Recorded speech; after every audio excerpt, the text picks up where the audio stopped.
প্রত্নতাত্ত্বিক ঐতিহ্য রক্ষা, খাল-বিল জলাধর দূষণ ও দখলমুক্ত করার দাবিতে টাঙ্গাইলে মানববন্ধন কর্মসূচি পালিত। দর্শক, দেশের সংবাদে স্বাগত। শুনছিলেন শিরোনাম। আমাদের সহকর্মী মাহবুব সুমনের ভিডিও চিত্র প্রতিবেদনে এবার বিস্তারিত। আপনাদের সাথে আছি আমি সিনথিয়া জামান।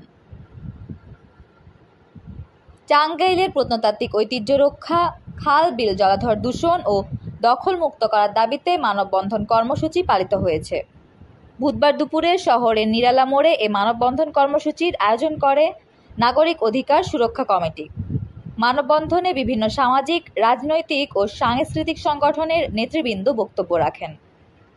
এ সময় সকল প্রকার অনিয়ম, দুর্নীতি, অবৈধ দখলদার ও চাঁদাবাজির বিরুদ্ধে সামাজিক প্রতিরোধ গড়ে তোলার আহ্বান জানান। একই সাথে শহরের মাঝখান দিয়ে প্রবাহিত শ্যামাপথ খাল, ভাসানী হল সংস্কার, ব্রাহ্ম সমাজের মন্দির সহ হারিয়ে যাওয়া ও দখল হওয়া সকল ঐতিহ্য রক্ষার দাবি জানানো হয়। ঘণ্টাব্যাপী মানববন্ধন কর্মসূচিতে বক্তব্য রাখেন টাঙ্গাইল নাগরিক অধিকার সুরক্ষা কমিটির সভাপতি, বীর মুক্তিযোদ্ধা ও প্রবীণ রাজনীতিক হামিদুল হক মোহন, কবি ও সাংবাদিক advocate Khan Mohammad Khaled, Tangail cultural reformation ফোরামের সভাপতি আবুল কালাম মোস্তফা লাবু, নাগরিক অধিকার সুরক্ষার সাধারণ সম্পাদক নূর মোহাম্মদ রাজ্য, সদস্য ফরহাদ হোসেন, পরিবেশবিদ ফজলে সানি প্রমুখ। ছিলাম দেশের সংবাদে। আমাদের সাথে থাকার জন্য ধন্যবাদ।